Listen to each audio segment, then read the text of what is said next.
we wheel them and we turn them and we rock them and we sound them and we tempo them and last the rhythm sweet. Hi guys, welcome back to DiRiddimSweet. I'm your host Phylecia Renae, and today I am having a ball in Sam's Caribbean Marketplace.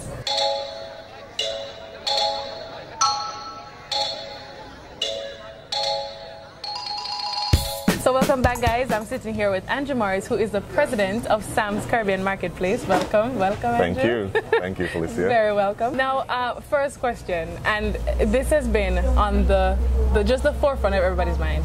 Yes. Why is it Sam's Caribbean Marketplace and not Andrew's Caribbean Marketplace? Who is Sam? Jeez, it's a long story. Well, actually, Phylecia, when we were organizing the company, my father-in-law died, my wife's father died, and his name was Samuel Bonar. So, you know, I thought about it would be a nice tribute to name the company after him. I was looking for a nice short name because Caribbean Marketplace was pretty long, yes. and I wanted a name to go in front of it so people could identify with that name. Right. Here it is. Sam. Sam's Caribbean, and now I am Sam now because people come in and everybody, they think you're Sam, right? Sam. That's fantastic. So why did you even decide to have a Caribbean Marketplace? I realized that there were very few stores in Long Island serving the Caribbean community. And I thought it would be a nice idea to have a store that sold products, you know, catering to the Caribbean community, regardless of what it is, whether it's you know, Milo or Horlicks or Yellow Yam or Green Bananas or CDs back in the days. Well, back then there were no CDs, but cassettes and videos. You're dating and yourself. Records. we sold LPs and 45s. And so we just thought it would be nice to have a store that catered to all the needs of the Caribbean people. Has this been a dream of yours, opening a Caribbean store? So I always had an idea for having a business, but I didn't know what kind of business really. I went to business school, and when I graduated, I knew I didn't want to go sell, you know, work for GM or Procter & Gamble or Wall Street. I knew I wanted to do something locally, you know, for myself. So I started looking around, and as I traveled through Long Island and I realized that there are very few Caribbean stores, I thought, you know, this is it. This is what I'm going to do.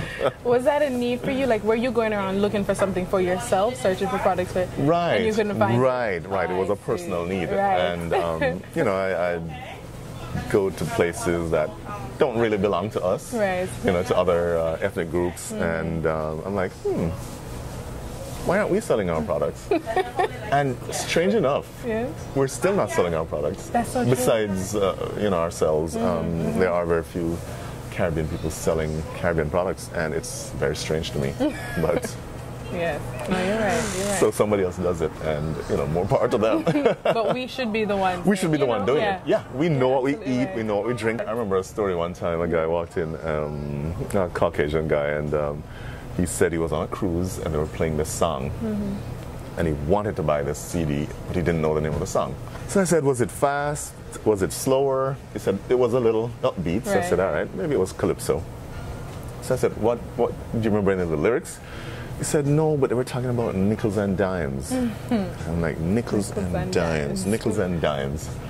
And he said, yeah, nickels and dimes. And I was like, you know, did they have like a upbeat? And he said, yeah. So I'm thinking, nickels and dimes. And then I remembered, did it say cent, 10 cents, 5 cents, $1? He said, yes. I said, oh, I know what you're talking about. But that's the difference when you're dealing with your own people, you know, people who know the culture, who the music, the food, we know what things are for, you know, it makes a big difference. Right. How have your Caribbean roots influenced? Oh, well, I mean, what I'm doing here is just part of my life. I mean, you know, I grew up eating the stuff, drinking the stuff, listening to the stuff. So it really is, it comes naturally. Is there anything else you would like people to know about Sam's Caribbean Marketplace? Well, we continue innovating. And in business, you must continue to innovate or else you perish.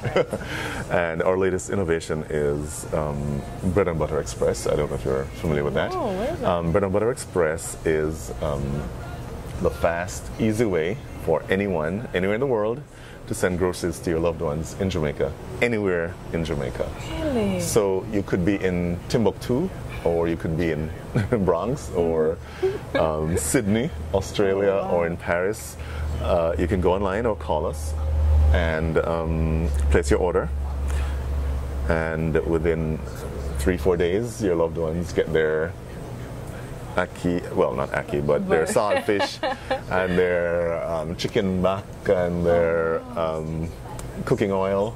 The products are coming from the the products US? are in Jamaica. Oh, wow. We operate from a warehouse in Jamaica, and we have a courier service that takes the products from the warehouse and delivers it to the door.